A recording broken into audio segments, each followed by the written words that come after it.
I don't know about you, but I am so ready for my spring vegetable garden. I mean, my winter vegetable garden is definitely doing something right now, but we need to get ready because it's time for us to get this spring garden going. So if you're looking for how to put together a garden plan for 2022, or you just want to, hang out with someone while they plan their garden to get some ideas, come and join me.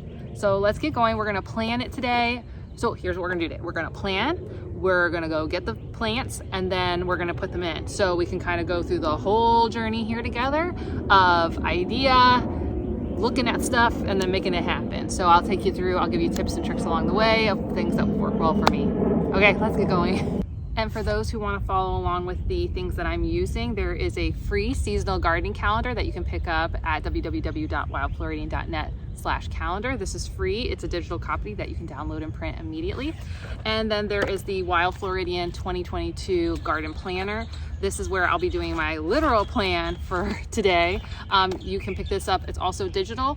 Download it and print it immediately. Get it from www.wildfloridian.net/planner. Both of the links will be in the description down below. We're in spring, and for Florida, that means we're already in warm weather crops. So even though we're at the very beginning of spring, Florida's warm weather crops. If you don't live in Florida, you probably are most likely in cold weather crops unless you're in a similar zone. So I'm gonna start with, I have a little grid like this, so whether you're using my planner or another one, or just get a piece of paper. First thing I'm gonna do is I'm gonna draw out my beds, just so I can have an idea of the space that I'm using. Now behind me, I've got 3 big raised garden beds, and I just planted that in early winter. So those are not gonna get very far because they still have lettuce and cabbage and onions that are not done yet. So I'm gonna be focused on more of my early vegetable garden plan. And for me, how are you gonna plan if you're not gonna be talking about tomatoes? I mean, everybody's talking about tomatoes, but we're definitely gonna be putting in tomatoes, and this is a great time of year. So I'm gonna be checking out my little list here to give myself some ideas. I've got my vegetable garden ideas for spring here. So I'm gonna be drawing, so let's do that. Okay, so I already filled in my beds with what is already there. Well, not all of what's there. There's a lot going on. I already have beans that have been put back in. I've got beans that are on the trellis. I've got beans that I had already restarted in late winter. So those are gonna be pretty full with beans, but it's spring, warm weather crops. We're definitely doing a tomato. We're gonna not just one tomato. We'll do lots of tomatoes. We'll actually probably pick up a few different varieties from the store. And the thing is that with the way we eat a lot of our food, I'm into pickling peppers / just liking peppers. So I'm definitely gonna have peppers again. That went really well last year for getting ourselves some peppers. I'm probably just gonna pick up starts right now because I have not started seeds yet for my warm weather crops. So that will be another thing I gotta do later on. But right now I liked what I did last year. I'm gonna use this bed behind me mostly for peppers. Even though I got pumpkins that are going very strong, they're kind of on the edges, and the space in the middle, besides having some weeds, it's got some onions and stuff like that, but we can move some of that out of the way. So we'll do peppers in the middle bed here. Swirly thing to indicate my pumpkins. We did eggplants last year. I feel like we used them and we enjoyed them, but we didn't use a ton of them. So if there's some eggplants at the store, I'll pick some of those up. If there's not, then that's fine. I will try again with seeds to do corn. I put some corn in the ground. Squirrels immediately ate most of it. So I'm gonna try to do something different. I put some onion starts back behind me, but I'm gonna do some onion scraps. So really easy trick if you're new to gardening and don't want to put any money into anything, use scraps. I have found a really good use out of onion scraps, green onion scraps. They're super easy. You'll see. I'll show you how to do it. It's totally easy. So I'm gonna put those around because onions and stuff like that, strong things like that, will deter my little diggers like squirrels and blue jays and the bunny, Mr. Bunny, who is my nemesis. He hangs out back there. So we'll probably put in some onion scraps around our cucumbers, corn.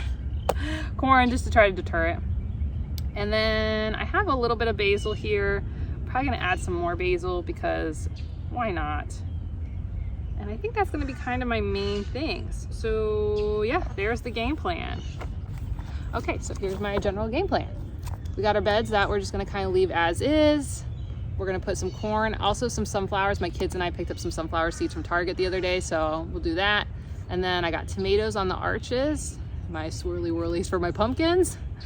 Here we've got peppers, tomatoes again. So it's gonna be very tomato pepper-tastic, which is okay because we've already got beans that are growing.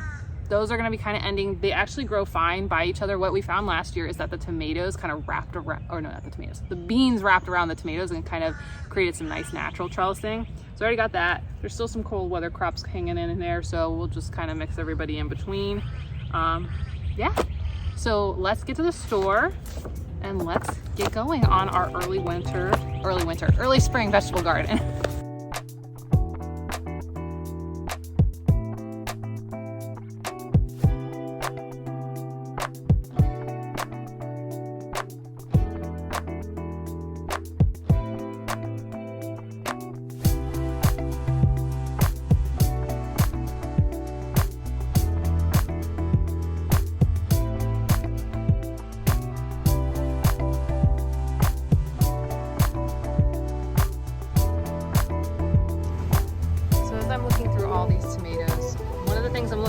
Is two things. Is it a determinate or indeterminate? So determinate, that means it's going to be a bushing type, or indeterminate, which will be a vining type. I want indeterminates because I'm running these up the trellis. I'm also trying to create a mixture of things, but I'm definitely avoiding these ones called like big boys that are 16 ounces to 32 ounces. These are going to be big tomatoes, but they're going to also be very vulnerable to pest pressure. Instead, I'm looking at things that, well, okay, you can do a grape tomato, which would be like a half an ounce. That would be very small. But we could also go up to, I would feel comfortable with this 6 to 8 ounce type tomato, like this Bonnie Original. This would also be a good one. So indeterminate, 6 to 8 ounce. I'll get a couple of these and some of these other ones. Yeesh. So this may do okay, may not. Be really careful with things like this. And sometimes even I like to impulse buy. Okay, so here was our plan. And here's all the things that we bought. So let's see how good I was at sticking with my plan. Terrible as always. Okay, so I got these new, Lowe's had, they were called slicing tomatoes. These are part of this like grouping that they're doing where these are much cheaper. They're very leggy right now. But that's okay for tomatoes, so I'm not really worried about that. So I got 2 of those. I got three lemon boys, which is an indeterminate. They're on the medium size. Then I got 3, let's see what we got here. 3 Bonnie Originals. And then we're gonna try a Parks Whopper Improved and see what happens with this little bit bigger one. And then of course we got, so I only got 2 of those. And then I got 2 grape tomatoes. And this will go in, I already have, if you see over there, those are Everglades tomatoes that I've already put in. So I've got to trim those back, but we'll have those in addition. Then over here we've got 4 Cubanelle sweet peppers. So I didn't get any bell peppers. I'm doing these sweet bells instead of, which are just a little bit smaller in size. We're gonna try a spicy Cajun bell. We got 2 of these. But you know what? I'm kind of questioning this because the way these leaves look and the way these leaves look do not look the same. So my guess is that is not a Cajun bell. But we'll find out what we get later. That'll be a surprise. And then we also have 2 giant Marconis. Don't get as big as a bell pepper, but this will be good for us because, you know, with the pest pressure we get down here in Florida, these will be better for us to actually get more yield. And then I got 2, oh, I can't even see the tags. Where is it? 2 jalapenos.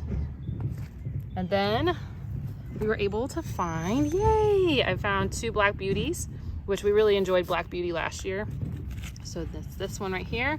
And then I got some types of sweet basil. This was some sort of weird Chef's 3 type of basil, whatever, we'll go with it.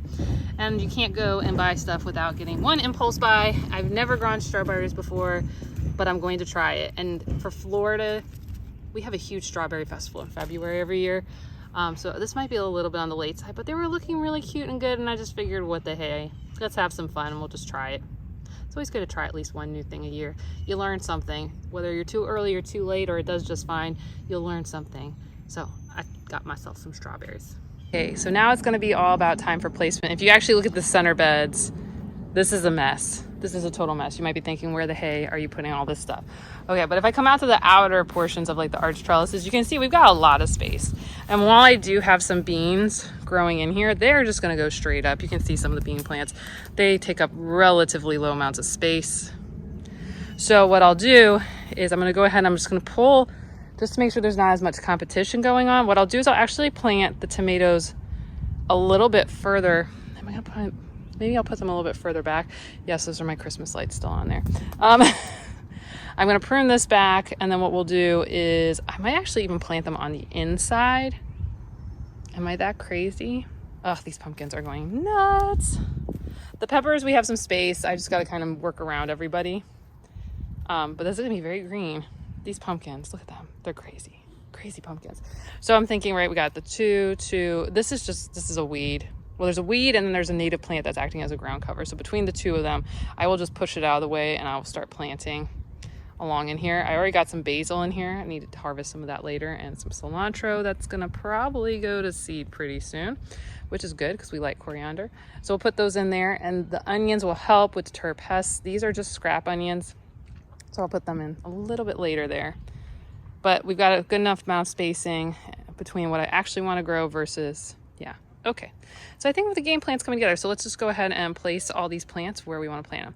And when it comes to the strawberry, you know, what I'm thinking this pot over here. I think it'll be really cute. I think I'm gonna just do this pot. I'll fill it up with some potting soil. My neighbor had some potting soil that he was just gonna throw away. So like, why not? Put it in there. So I'm gonna do that. All right, let's get going on putting everything in the ground. Oh my, we got a lot to do. Okay, so before I start digging lots and lots of holes, what I'm actually gonna do is I'm gonna do a little bit of cleanup of some of the plants that are already here. And then what I'm gonna do is I'm gonna take all these in the pots and I'm gonna place them where I think they're gonna go before I start digging holes. Because I don't know if you're like me and you've been there before, you start putting stuff in and then you're like, ooh, I don't really like it right there. So that's a really big pain in the butt to redo things, one. And two, it stresses the plants out and then they're gonna die, you know. Maybe they won't, but the odds, they go up with the dying. So let's get going on putting stuff in. Yay!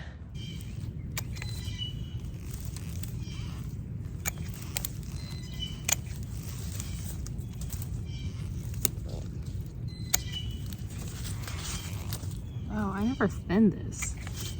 It's like more the problem. What do I got going on here? Got too much going on here is what's really going on. Okay. So now we got just one main stalk going up. I already got some tomatoes. I think this is one of our Everglades tomatoes, so this will be a lot happier now that this is all cleaned up, and the rest of this can all go to compost. Actually, as crazy as this little lower section is, didn't really have to prune much. There's a lot of beans trying to trellis. There's pumpkins happening. There is tomatoes in there, but beets. But everyone's overall in a pretty good state, so other than cutting like a tomato branch. But this tomato has gone absolutely nuts. So we are cleaning this mess up because it is all over my walkway. Oh no. This is the worst when you wait to prune and then you realize there's actually tomatoes growing. Like I got tomatoes right there. Ah, geez. I don't know. I don't even know which I want to consider. Now this is an Everglades tomato. Bob sent this to me, so thank you, Bob. And I know that I've heard that this is really good for trellising, or not trellising. This is great for growing along the ground, but I really don't want it growing on the ground here. So I have another one that's in a spot that I don't mind. So I'm gonna just take a lot of this off and be very sad that I'm killing a lot of tomatoes too early. Look at this. You see those little guys? Here. Yeah. These don't get very big, and the idea is that they make a lot regularly. So we're just gonna say goodbye to that part right there. Really open this up. And we've got our first little tomatoes right here for our Everglades, which is very exciting. We're gonna leverage the fact that I have my handy dandy Christmas lights still up and just take advantage of that. Look, it's fine, it's fine, it's fine. Now I'm gonna make sure I clean up all these cuttings because here in Florida, those on the ground will definitely make new plants, which in one way is a great thing, but I don't want them right here. I think this is the last tomato that I need to get kind of sorted out. Okay, so now we clean this one up. See, just more open, which is good. Here in Florida, it definitely gets hot and humid and high levels of mold and mildew and stuff like that. So this will open it up, but we're still gonna go a little crazy with how many plants we're putting in here.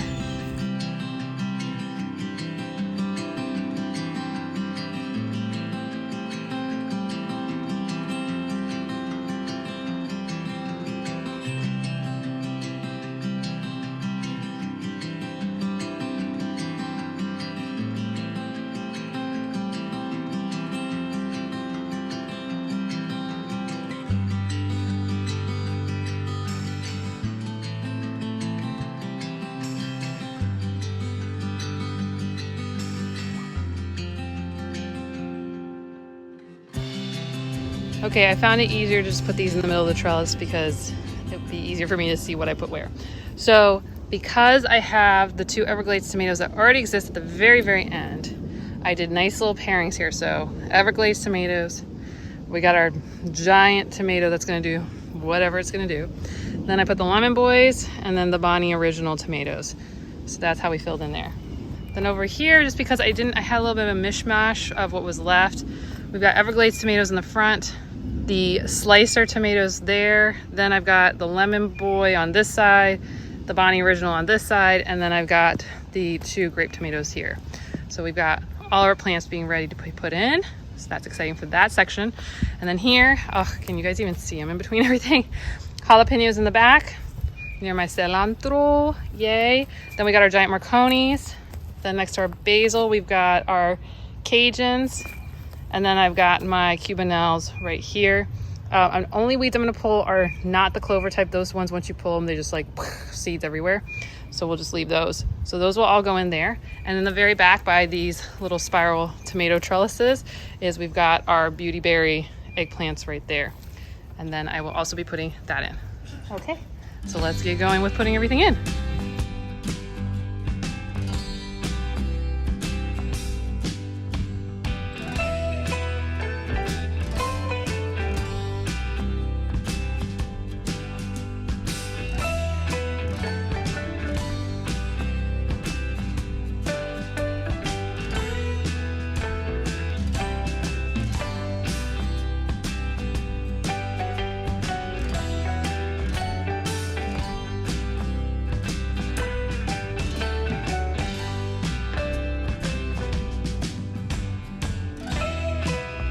Actually went and I did sprinklers this morning, so the ground is really nice and wet and moist for all the plants.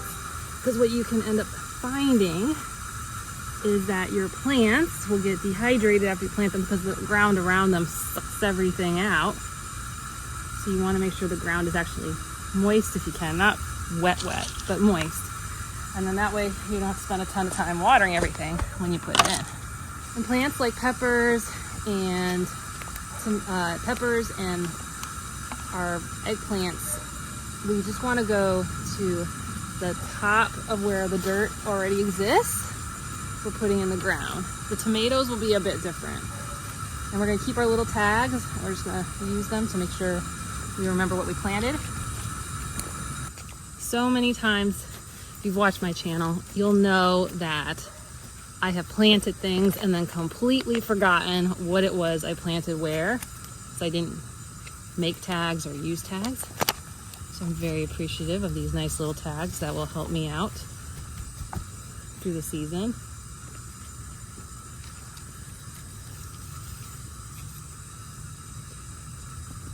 And save these little containers, right? If you're getting into gardening, these will be really useful later when you want to start your own seeds. So that way you don't have to buy little pots. You just use these ones. And it'll get you ahead in the game instead of having to worry about investing in some more pots. And if you're loving how beautiful my soil is looking and you want to know how to get gorgeous, gorgeous black gold, no, I did not buy tons and tons and tons of soil. I bought some soil, and most of this has been from a couple of years of mulching. So if you want to get for cheap, go check out some of my videos. I can link in the description. One about how I get such beautiful, beautiful black gold for relatively low cost, but a lot of hard work. So you can see I'm just kind of feeling out how deep by using the plant in the pot to kind of get a gauge on, like, did I dig the hole deep enough? And once I know I have, pushing it down. You want to push it down because if there's like an air bubble gap in there, later it'll really disturb the root system and it can neglect your plant during this kind of critical time of nutrients and water. So you want to make sure it's nice and snug in its little new bed. I always teach my kids, we say night-night to the plants because we put them in their new little bed and we tuck them in every time. So we're gonna put our little plant going in there. We go put the little dirt back around. We go night-night. And having a nice mix of plants here is actually gonna help us minimize our pest activity because these are plants from different families. So I've got a lot of nightshades with peppers and tomatoes, peppers, and the eggplants are all in the nightshade family. So one type of pest could come and wipe all these out. But by having these onions around them, basil, there's lots of beans hanging out, we're gonna just kind of mix up so if there is any pests, we just don't wipe out the whole area. And sometimes you may find that one of your pepper plants actually came with 2 pepper plants. If you're feeling adventurous, you could try to split this. But if you're new to gardening, what I'd recommend is you just put it in and then watch how these 2 grow over the next week. If both of them are doing fine, take out the little one. If one of them's not looking so healthy, then get rid of the unhealthy one and then you keep the one that's doing well. And that's how you deal with when you got 2 plants for 1 pot. So you may have been wondering why I was running the hose for so long. Well, that potting mix is so dry that if I had not done that, it would have, if I just put the strawberry plant right in here, it would have sucked all the water out of that plant and it would have stressed it out big time. So by running it in the water for a long time, yes, I made some mud for the moment, but this pot has a drainage hole at the bottom, which is, so this will just slowly drain out. I'm just doing this to kind of get an idea of how muddy is it? How muddy is this? But what we're gonna do is we're gonna take our little strawberry plant here. We got our little handy dandy tag. We're gonna just shove that right in there so later I remember it's a strawberry, which I'll totally know that because I've never grown it before. And then what we can see is, you can see that this plant has been kind of growing towards the camera, because if I hold it this way, you can kind of see the leaves are all pointing this way. If I turn it around, they kind of got their backs to it. So if you want to even out a plant, you can plant it this way. So my sun's coming, you can tell by the glistening on my face, it's coming from that direction. And that would help even it out so that you get kind of a more fuller, it will just tend to, you know, even itself out. Or you kind of plant it a little bit more this way, knowing it's going to grow more that direction. So just some little tips if you're thinking about which way do I want to plant it.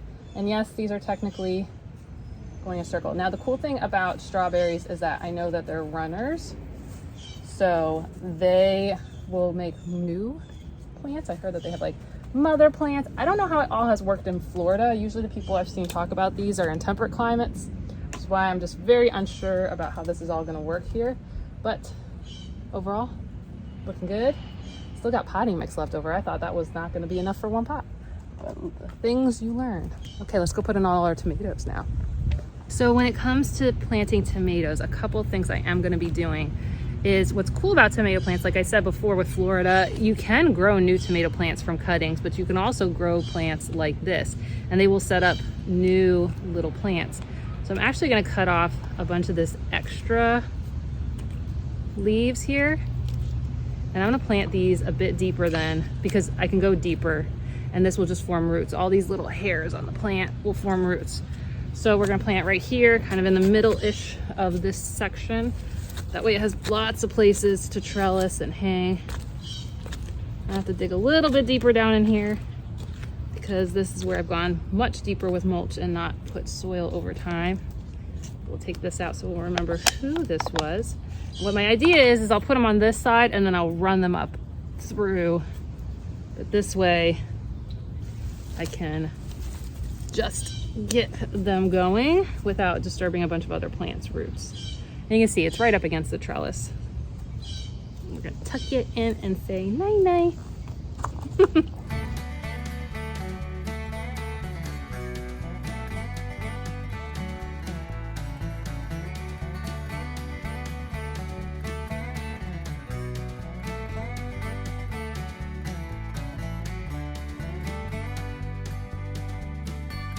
I even noticed, like, you buy them from the store, these tomatoes, the roots are like right there. And the plant has been trying to grow this way and now turning up.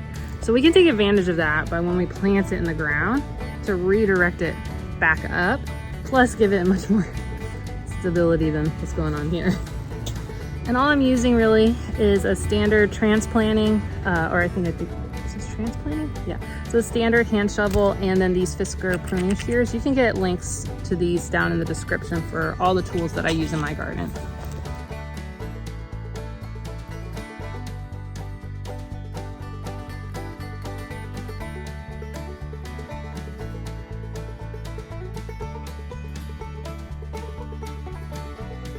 I hope this garden plan with me session got you inspired and gave you some good ideas for you to get your garden started and got you motivated to get out there, get gardening.